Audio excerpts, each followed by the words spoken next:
Oke, assalamualaikum warahmatullahi wabarakatuh. Selamat pagi, siang, sore, malam, lor. Kembali lagi dengan saya Gadang Serumam. Lagi di kandangnya Pak Sinten asmane jenengan? Yanto. Pak Yanto. Iki mau nyuntekno sapi koyo nyegat tuku bakso. Jadi tadi beliau lihat saya di jalan, dipanggil nggak kedengeran, kemudian saya ditelepon. Wah, kayak apa tuku bakso iki, Cak. Ceritanya dulu saya udah pernah ngibe di sini di kandangnya Pak Yanto. Ternyata keburu dijual, kepepet. Nggih. Nah, mbuh meteng mbuh ora ya dijual ya. Nah, Jual. ternyata beliau pun tidak tahu bahwa sapinya bunting atau tidak pun nggak tahu. Yang penting karena kepepet ya wis didol wae ngoten. Akhirnya saya tadi ke sini setelah ditelepon beliau meng-IB sapi 2 ekor ini. Ini darah semua. Nah, darah yang ini birahinya tadi, yang ini birahi semu.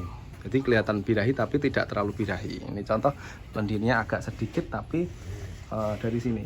Nah, dia agak sedikit tapi alat kelaminnya tadi saya cek, saya lihat kelihatan agak merah ketika dibuka. Jadi gini, ini kan merah ya.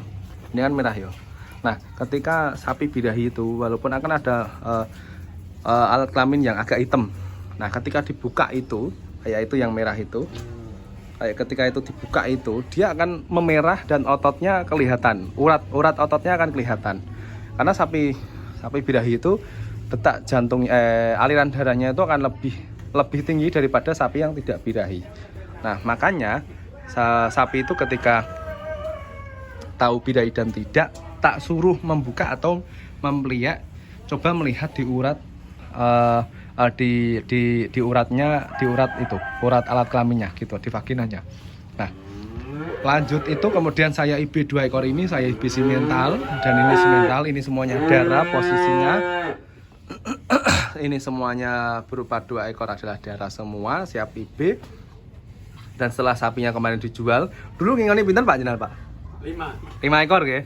5 ekor dijual semua, terus dibelikan pedet ini. Kemudian yang ini dibelikan baru siap IB. Alhamdulillah nanti moga-moga aja jadi. Nah, itu yang pertama. Untuk yang kedua, untuk teman-teman gini. Ini seperti yang dikatakan beliau, sapi ini baru datang sekitar pirang dinten Pak ini Pak? 1 bulan. 1 bulan. Sebenarnya sapi ini pertama kali datang beliau sapinya sudah birahi, tapi tidak di-IB-kan ya, riyen kok nggih. Nah, kemudian saya di-IB-kan karena dulu sudah pernah saya kasih saran untuk sapi datang pertama itu jangan di-IB-kan dulu karena sapi datang pertama itu karena dia dalam keadaan stres dalam perjalanan, capek, terus kemudian hormonalnya naik turun, akhirnya dia kesuburan kandungannya akan menurun dan nafsu makannya juga akan turun. Dan itu akan terjadilah yang namanya birahi semu. Birahi semu dia birahi tapi tidak bisa subur atau telurnya tidak terlalu fertil, tidak terlalu bahasa gampangnya telur kayak ndok ayam, kayak telur ayam. Telur ayam kan ada yang kopior, ada yang enggak gitu. Ibaratnya bahasanya seperti itu, bahasa umumnya. Kemudian karena ketika sapi baru datang itu sebaiknya memang untuk dibiarkan dulu satu siklus birahi dulu, kemudian diberikan pakan yang bagus, ditata biar nggak stres. Setelah itu nanti kalau birahi berikutnya kita tinggal IB dan melakukan pengamatan selama birahi. Amatilah ketika jenengan punya sapi berapa lama waktu birahinya, karena dari waktu birahi itu akan kelihatan sapi punya karakteristik birahi itu seperti apa. Nah, gitu. Karena kadang kala, jadi ngeten Pak nggih, karena sapi ini jenengan kan baru. Nah, ini Pak Senoro Padang Pak, ngene. Nah, kan baru ya, sapi ini jenengan. Nanti nak misal habis saya IB, nek saged kalau misal bisa itu diamati sampai berapa hari waktu IB-nya. Jadi jenengan biar tahu kebiasaan sapi birahi. Karena kadang kala ketika sapi birahi itu ada yang sehari birahi, ada yang 2 hari masih birahi, ada yang 3 hari masih birahi. Karena itu masih baru hitungannya, otomatis siklus birahinya kan belum kelihatan. Kalau siklus birahinya belum kelihatan, siklus birahinya belum hafal. Kalau siklus birahinya belum hafal, jangan akhirnya belum tahu kebiasaannya si sapi itu sebaiknya di IB di kapan. Karena di beberapa ekor ada sapi yang perlu di-IB di pas waktu birahi, misal pagi birahi sore di-IB, ngoten nggih. Kadang kala ngoten nggih. Ada yang sapi perlu ditelatke. Nah, ngoten. Nah, ngoten nah. Nah, makane ben jenengan cepet tahu sapi ini kebiasaannya gimana. Ketika sapi birahi, amati sampai berapa hari sapi ini berlendir. Ini kan saya IB dalam keadaan pas, ya. Pas hari ini birahinya. Kalau misal besok kok masih berlendir, coba besok kalau birahi lagi agak ditelatin di hari kedua atau hari ketiga yang lendirnya agak sedengan. Kita sesuaikan, karena yang namanya sel telur itu tidak bisa dilihat dengan tangan, cuma kita bisa mengecek dari folikel, karena folikel pun belum tahu dia itu matang dan bagusnya itu di hari keberapa, di waktu jam keberapa, karena setiap ekor sapi itu punya kemampuan hormonal masing-masing. Masuk tak? Masuk. Ini tak jagong ini mau grogi ya Mbak. Terus ini itu yang pertama. Yang kedua, nah ini beliau tadi cerita sama saya, Mas jenengan atau nih pasar? Oh aku nih pasar terus Pak, nanti cuma jenengan atau ketemu aku. Menawi jenengan kok ketemu kulon yang samar. Masalahnya saya ke pasar itu paling berukutan, jadi pakai masker, kacamata atau pinane semonten iku maskeran, samar gitu, rata-rata ngaten. Nah, beliau tuh cerita, ini itu sapi 1, 2, 3, 4 ekor ini, yang 3, 1, 2, 3 itu belinya di pasar, yang sana belinya di kandang. Nah, beliau cerita sendiri, sing ireng mau piye Pak ceritanya Pak? Ya harganya 9 jutaan.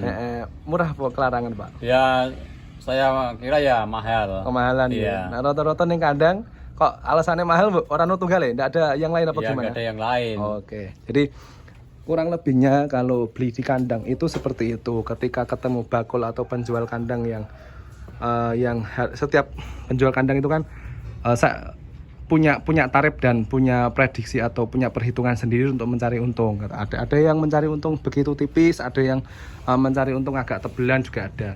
Nah, untuk ini memang tarifnya kalau 9 berapa Pak? 9 pitu? Tonggo pitu? 9 pas. 9 juta yuk agak larang ngono. Iki tesirane kudune 8,5 ngono kira lah. Kurang lebih ya. Tapi ya enggak apa-apa. Nah ini tadi harga berapa? 7 nggak Pak ya? Iya 7 pas. Ini tadi harga beli 7, beli di pasar, beliau yang cerita. Terus ini juga harga 7. Yang ini belinan harga 6 juta, beli di pasar. Oh. Nih harga 6 juta yang ini justru malah lebih semental ini, tapi umurnya lebih muda ini agak tuaan juga sama. Nah tadi karena beliau katanya sudah pernah memelihara indukan dari pedet, tapi tak berikan saran biar tidak terjadi gangguan reproduksi itu dengan cara setiap kali pelihara pedet Pak nggih, tak baleni sing tak critakno ya. Iku coba dikasih obat cacing itu sehari 2 bulan sekali. 2 bulan sekali atau 3 bulan sekali diberikan obat cacing. Karena kenapa? Yang namanya infeksius cacing itu sistem infeksinya itu lebih cepat ketimbang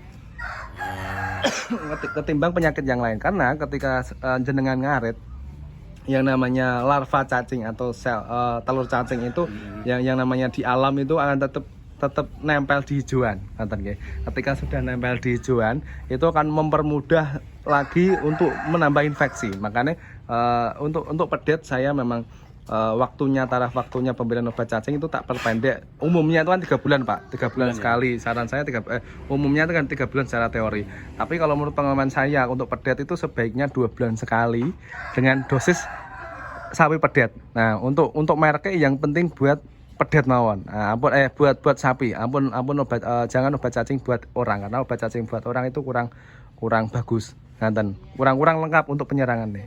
Yang pil juga sama ya. Ribon? Yang pil sama bebas, yang penting ya? Buat hewan, buat sapi gitu. Untuk yang pertama. Yang kedua, biar ini kan rencananya mau buat breeding ya, beliau ini ya.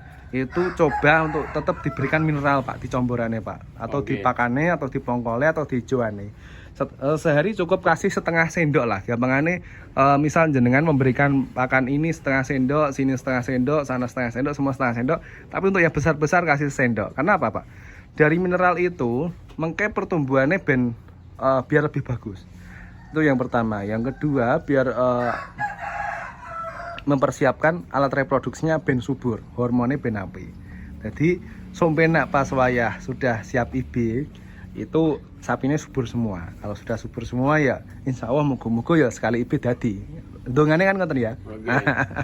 Nanti ngoten kurang lebihnya. Karena mineral itu perlu sekali untuk membantu pembentukan organ dalam atau pembentukan jaringan yang lainnya. Karena jaringan dan organ itu juga penting untuk proses pertumbuhan. Karena yang pertama hewan itu adalah dewasa tubuh dulu, yang kedua adalah sorry saya keliru.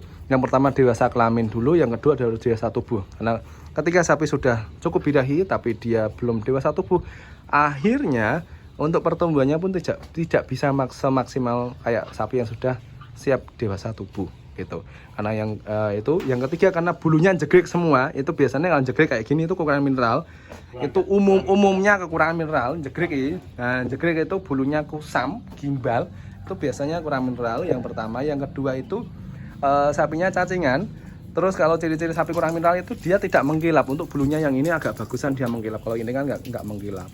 Jadi untuk pertumbuhannya tetap sapi mengkilap dan tidak mengkilap di bulu itu tetap berbeda untuk pertumbuhannya. Oke, gitu aja. Pak sinten Pak Yanto ya. Nah, semoga kasil nyuntek nggih. Matur nuwun. Siap. Terima kasih teman-teman, semoga bermanfaat. Assalamualaikum warahmatullahi wabarakatuh. Sampai jumpa.